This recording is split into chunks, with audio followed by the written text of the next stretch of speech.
Jay-Z, Meek, Kelly Rowland, Killer Mike are among the stars named in art that are starting to argue for change in New York law that prevents rap lyrics from being used as evidence in criminal trials. Like, they're really going hard about this and trying to get it changed. Fat Joe supporting the Yo Gotti, Robin Thicke, they've all signed a letter urging lawmakers in New York to back the proposed change and uphold freedom of expression. Now, there are a couple ways you can look at this. I'd love to see what you gentlemen think. Jay Diff, I'll come to you first. This is a good thing in your opinion or a bad thing? That they're supporting not being able to use lyrics as criminal evidence? Well, I'm put it to you like this, because some people are dumb enough to actually put exactly what they're doing in their lyrics. I agree. Now, if you're that particular individual and you really on some foul stuff, then yeah, they should probably use that as criminal evidence.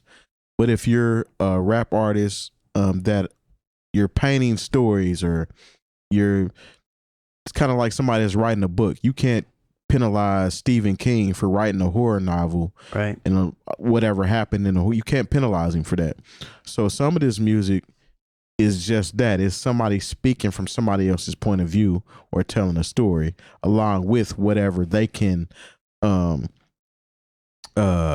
relate to or seeing coming up or whatnot. But if you're literally pointing out certain things and stuff that has been done and you're the culprit and you're that stupid, then it should be used against you. No, was that? I couldn't hear you long. Phone. Shut up.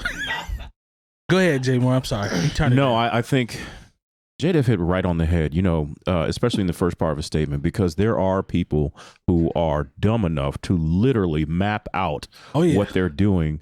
Trying to keep it real. Yeah, exactly. In an effort to keep it real goes Would you wrong. say long goes wrong? Yeah. But goofies. But if you're trying to basically create a you're trying to say, okay, this is this person's character based on the music they make. Right. The same. I wouldn't, just because Martin Scorsese does Goodfellas and Casino. And they try to make him a wit or say, oh, well, you were doing this. Like, no, he's a storyteller. Yeah, but that's different. But at the same time, Martin Scorsese, he doesn't try to live that when the camera turns off. Right. Okay. And see, this is where, It's a lot of you rappers are out here trying to live, the same kind of foolishness that you write about, and you're saying, oh, it's just art. But your art is imitating your life, and you wonder why you can't stay out of jail. Just go to Instagram. You'll see it. Look, you got to understand.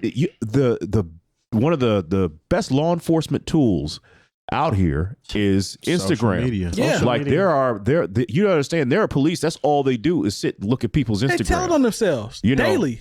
I know that a lot of you feel like cannabis should be decriminalized, but if you live in a state where it is not decriminalized, you are basically putting felonies and misdemeanors on social record.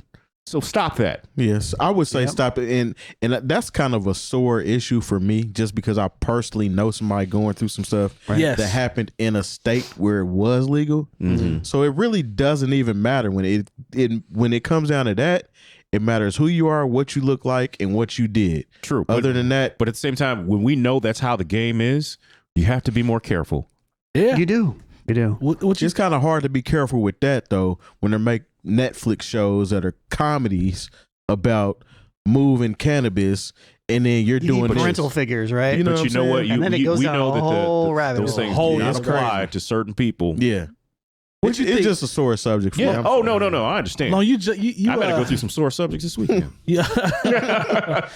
you said, is it, as it relates to, we talked about the directors, and did you want to add anything I don't feel like this is a black and white issue.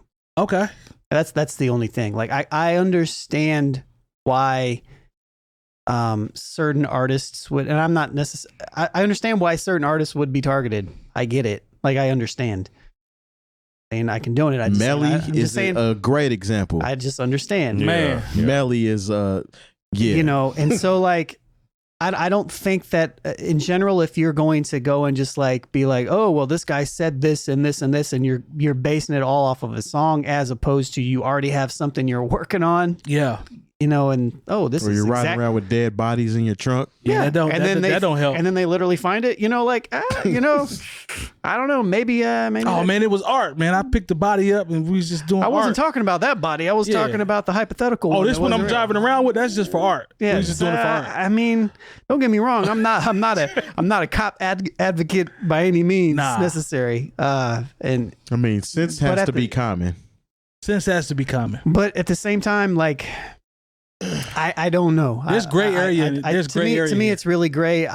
But I feel like it can be abused. It definitely can be abused. And I think that's the part that they're probably advocating for, and they're trying to get taken care of. And I think back from in that the day, extent, I can get it. Mac Dre actually went to jail, I believe, for some lyrics. Yeah, I mean, because it was basically a song detailing a actual bank robbery that happened, and I was like, and they were like.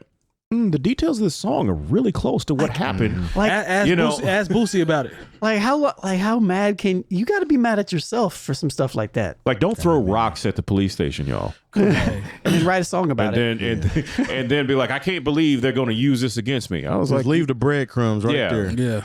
No, you can't do that, man. You got to be smarter than that. You got to be smarter. Be smart, man. At the end of the day, but I see where they going. But that's the problem. Yeah. Yeah. So I think it's gray. I see where they going, but I'm with Lone on this one. There's a lot of gray area, a lot of rabbit holes you can go. There's a right and a wrong. Yeah. For sure. All right, man. Red August is we good? All right. Red August says we're good. All right. Keep going. I was like, wrap it up. Yeah, I don't know what. Wrap it up, B. Oh, sorry. That's what it looked like, but okay. Yeah. Do a circle. Do a circle. Man. Let's go around in a circle. Yeah. Well, okay. Throw it up in a circle. Throw it up in a circle. Well, we got to keep project. That was the BT edited version. Throw it up in a circle. That's a really bad edit. Have you ever seen? Is it really that edit? What's the? I don't know what it is. I know what is that about. movie? Spike Lee joint. There could be many. There's so whenever the beat, the summertime one. Do the right thing. Yeah. Mickey Fickies. D Mickey Ficky D. Like when Radio Raheem was going to get his batteries. Mm-hmm. Yeah. Mm-hmm. The D batteries were Mickey Ficky batteries. Okay. For the Mickey Ficky mix? Yep. For those that remember the Mickey Ficky mix. Yeah. You had to be outside to know the Mickey Ficky mix.